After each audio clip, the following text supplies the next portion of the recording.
My name is Rafael Piliero. My name is Saxon Bryant. I am a Fulbright Debate Coach for the 2021 to 2022 year. Having arrived in Taiwan in September and departing at the end of June. If I had to describe my program, it's to work with local teachers across Taiwan from Taipei to Kaohsiung and to find ways to incorporate debate training and public speaking drills into their instruction to help improve students' fluency in English and public speaking confidence. We engage in programmatic planning to build initiatives to bring debate to students, such as debate tournaments, a debate camp, online workshops, and the creation of curriculum and online resources to help students outside of the classroom. My objective was twofold. One, to learn more about the world. I had never really lived outside of the States, never seen anything outside of those borders. And two, to have the chance to share something I'm passionate about, which is debate. As a kid, debate single-handedly changed my life. It gave me confidence, it gave me direction and purpose, and it's responsible for who I am today. And so when I found this grant as an opportunity to do both of those at the same time, to me it felt like the perfect opportunity. And since coming, I'm happy to say I've been able to fulfill both of those objectives. I love debate. I've been involved in debate now for nearly 10 years, so almost half my life. And I wanted to spread debate. It was as simple as that for me. That debate changed my life, and I wanted to bring debate to people who otherwise might not have debate. With the added benefit in the case of Taiwan of it opening doors to greater English proficiency, American universities, etc. So that was what really brought me to apply to this, and I think we did succeed in that. That a lot of students at the end of this year were happy to have gotten to work with us, happy to have had the chance to learn debate from us. And I'd like to think that their lives are, at least in small part, better from having debate, because I know mine was, having that debate experience in high school. I've been able to, in my opinion, make a difference in the lives of the students. There are several students like Sandy in my school in Taichung, where I've been able to watch her grow out of her shell to gain not just confidence, speaking English and grammatically, but gain confidence in herself, to learn more about the world and what she wants in it, to gain some insight into where she sees herself in a few years down the line. And that's really what, to me, I've been most excited about with this grant. Not necessarily teaching specific skills or this way to rebut an argument, but giving students that confidence, that faith in themselves, so that they can do what they set their mind to as long as they're willing to work towards it. And being able to see that change in my students has been the highlight of my time. My project only exists in Taiwan. There's no debate program in any other country. But from a more personal standpoint, it was a perfect alignment to my interest to end up in Taiwan. I'm very interested in issues relating to Asia-Pacific security. That was a big focus of my undergraduate time. I'm actually taking a job upon my return to the States, researching US-China military competition. So being in Taiwan was really the perfect place to align my debate interests and my broader professional interests. I think for one reason, and it sort of goes back to some of the educational differences between Taiwan and the rest of the world, is I think Taiwan is in such an important part of the world, strategically, politically, but educationally I feel like many parts of the system do not set the students up to succeed. There's a lot of focus on memorization, on getting the right answer, on being correct, on knowing how to solve the problem. When the real world is sadly not so simple. The real world is filled with questions and challenges that evade simple categorization, which don't have an easy answer you can just memorize and provide. And so the benefit of coming here to teach in Taiwan is I've been able to not just, teach a few specific lessons, but also teach students how to think for themselves, how to bring the skills of critical thinking outside of the debate classroom and into all aspects of life. In terms of fulfilling the Fulbright program objectives, I would say our efforts really fall into two categories: the provision of knowledge and the provision of cultural exchange. With respect to knowledge, we've taught students a fair amount about debate, working with them every day, building a rapport with students, meeting with them throughout the semester, or in the case of some students, over the course of an entire academic year. Outside of my work, I've also had plenty of opportunities to get involved in the local community. I've joined a sports team that I've been very active with here. I've been able to meet people from Japan, South Africa, Belgium, and of course plenty of people in Taiwan who I play with, exchange with, and talk with and learn from. It's a unique opportunity both to receive and share cultural knowledge. That as someone who's never been to Asia before, I've learned a tremendous amount about culture different from my own. And many of these students I've never met an American before. So hearing about what my life is like, seeing how I approach things, hearing my perspectives has exposed them to a culture different than their own and fulfilled the central mission of the Fulbright program to help people see the United States as both similar and different from their own culture. I think this program was a great success. The start was obviously challenging with the pandemic, and there have been some unforeseen adjustments as we've gotten used to this new way of living. But I think, not only the students, but the teachers have been incredibly resilient, they've been adaptive, and more than anything, they've continued to make this job fun for me, for my fellow Fulbrighters as well. I enjoyed my professional responsibilities. I thought that everything went smoothly. I felt supported by the Fulbright staff and by my local institutions. And I thought that I was able to succeed in my goals of helping spread debate and helping to build opportunities for cultural exchange. And personally, I've made friends that I think will last me a lifetime. I've really just established a real life here this past year, and it felt like there was a sense of community, that I wasn't just coming in and leaving, but rather the memories and the people that I've encountered here are ones that I'm always going to cherish. In terms of the personal and the professional roadblocks I may have encountered. Professionally, I think the language barrier was something that I encountered early on, both in the classroom setting with students who didn't speak great English, and also arriving here as someone who came here not knowing Chinese. And I think that to overcome that, on the front of myself not knowing the language, I engaged in extensive self-study to get to the point where I could feel confident being able to communicate basic functions in Chinese, to try to just deal with that problem head on. And with respect to my students, I worked with the teachers to find ways to make it more accessible, whether teachers translating things in Chinese for the students, being able to put translations on the board so they could see it, activities that would get people speaking and less lecture focused. How did my experience affect my perception of Taiwan? I would say it mainly gave it more depth. Before coming on this grant, I had never met someone from Taiwan. I had only read about it, in the news when there's some latest controversy or scandal or story. And that gives you such a shallow understanding of Taiwan. It doesn't let you understand what life is like for the people who live there. It doesn't let you understand what is a Taiwanese perspective on a lot of these global issues. I feel like in a lot of ways, my position is a position of a lot of the world, thinking a lot about Taiwan and talking a lot about Taiwan without ever hearing from Taiwanese people and Taiwanese society.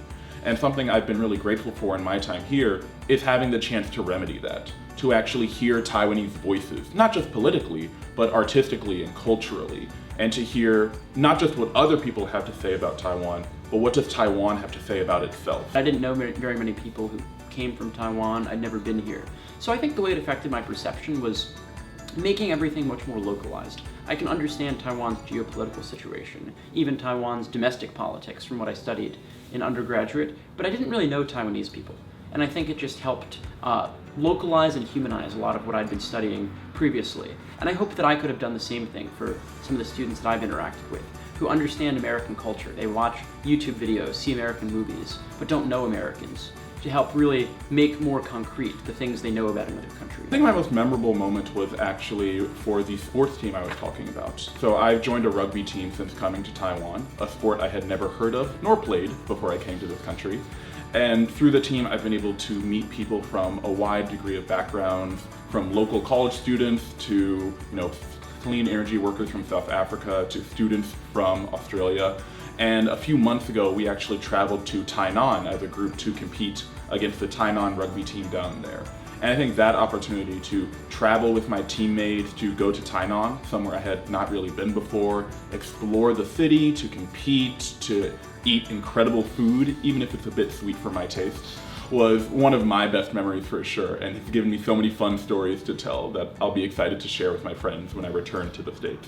I would say that some of the moments I had traveling were the most impactful. Probably the most memorable moment was when I went to Hualien on a vacation and I ended up hiking in Tarraco. It was a long and difficult hike. It was about over 3.5 kilometers each way. And just being able to reach the top and feel like I was able to look back at what I'd just done for the past several hours and really survey everything below. It was really inspiring, and I thought it was almost metaphorical in some ways about the Fulbright experience. That it's easy just to get lost in the moment, just go day to day, but sometimes you do want to just look up and just look back at what you've done and just be proud of that and appreciate the moment and realize that you're not going to get to do that again. So I think that hike up that mountain, looking back and realizing I'm probably never going to see that view again. I want to just savor the moment, was something that I found inspiring as sort of an example of a broader point about this experience. Top 3 things I tell people about Taiwan.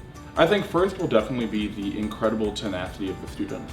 Coming from the United States, I've been able to learn a lot about the different educational culture here and the work ethic of the students, putting in long hours in the classroom and outside of the classroom. And really, I think it's an incredible, achievement to these students, not only to carry that incredible burden, but to even do something like what I'm teaching, to take a debate class in a foreign language, something which I never could have done when I was in high school. It's worthwhile to try to spend time beyond just a vacation or a study abroad experience that is for a year or more in a different country, especially one that is nowhere like somewhere you've ever been. It's one thing for an American to go to Canada for a year or to take a vacation to Taiwan, but it's a whole other thing to do this whole living experience in a foreign country. I think the second thing I'll take away is a greater appreciation of Taiwan's history and culture, something which I honestly did not have much of when I first came here. I had heard about Taiwan, read about it a little bit, but that was mostly just from sort of, the international politics, and I had never really had the chance to engage with Taiwanese people, actually, before ever coming here, or really its culture. And being able to go to museums, to talk to people and learn about its history has been one of the highlights of my time here. In fact, last weekend I spent some time on Green Island, or Burnt Island, where I had the chance to not just visit a prison that was used during the White Terror, but to learn more about that period of Taiwanese history in particular. And having those opportunities to hear those stories, and then to be able to take those back to the United States, to share them and share how these stories have shaped Taiwan's history and trajectory, I think will be really meaningful. It's really easy to almost miss the extent to which language and cultural differences can be dramatic across societies. That of course we live in a more cosmopolitan, connected society, but people having access to American media or us having access to Chinese and Taiwanese media doesn't guarantee that you bridge all of those cultural divides. And there's no real replacement for just living with people and getting a sense of how they live their lives and them seeing you, as opposed to just taking for granted that our similarities outweigh our differences across the world. And last and not least, the thing that personally has made the biggest impact on my time here in Taiwan has been the 7-Elevens. They're fun, they're everywhere, they're cheap. There is in fact a way to have good food without spending a lot of money. People in the US are used to spending a ton of money for food. There's nothing like spending 50 or 60 NT for a lunchbox. You can't do that in the States. So I'll tell Americans they're really missing out. And I think more than anything, they are a symbol of Taipei's city design and how big of a difference that can make in the lives of ordinary people. Taiwan gives a lot of examples of where you can, 1, combine the commercial and residential, and 2, try to design your city to be livable, right? To have a public transit system that works for everyone, to have a layout that makes it more convenient and functional for people to go to the store, to drop their kids off at school, and to just live their normal life. In terms of advice I would give, it would be really to just buy into the idea that you're in a foreign country and that you need to really do what you can to make the most of the experience. That I think too many people come here still clinging to something back in the States. Whether it's they have other stuff they're doing back in the States to fill their time, they're really just trying to talk to Americans here, not Taiwanese people, they're steadfast in not wanting to learn Chinese. I think that's all a mistake. You have a year here to really immerse yourself in a setting that you won't get to do again in your life most likely. Take the chance to learn Chinese. Have most of your friends be Taiwanese people. Your friends in the US, keep in touch with them. Don't let that just completely suffocate you to the expense of being able to really enmesh yourself here. Take advantage of this opportunity. You've been given a gift of sorts, and you really should make the most of it, instead of viewing it as something that is just another job where your heart is still back in the US. The first thing I would say is to have a clear idea of what you're trying to accomplish. I think while it's all well and good to sort of want to spend some time abroad and figure it out, I think it is important to have objectives and goals for yourself, to have a clear perspective of what this time abroad will do for you, and to reflect on that personally before deciding to pursue a Fulbright grant. I think the second thing you want to do is to keep an open mind, right? In many cases, a lot of people have never done something like this before. A lot of people choose Fulbright or choose a debate coaching grant because it's a bit outside of their comfort zone and they're looking to explore a bit. Lean into that. This is a really once-in-a-lifetime opportunity to go somewhere entirely new, to meet entirely different people with a different background, and to leverage that for your own benefit in terms of your learning and growth. So be flexible, be willing to be adventurous, to try the stinky tofu, to get outside and explore a little bit. And the really third piece of advice I would give is you're not doing this alone. There have been countless other, ETAs, scholars, grantees who have gone through similar roles, either here in Taiwan or in other countries. There are countless blogs, articles, and resources on the Fulbright webpage you can access, which will give you perspective, not just on the official duties you'll be doing, but what is it like living abroad? What is it like being a minority in a foreign country? What is it like being black in Asia, right? These are questions which a lot of people have, but maybe aren't sure how to navigate, they're not sure how to ask. Other Fulbrighters have been there, they have advice, they're willing to reach out to you. So if you can't find assistance online, reach out to anyone, reach out to the local Fulbright Alumni Association, and they will be more than happy to put you in touch with people to help you make the best decision.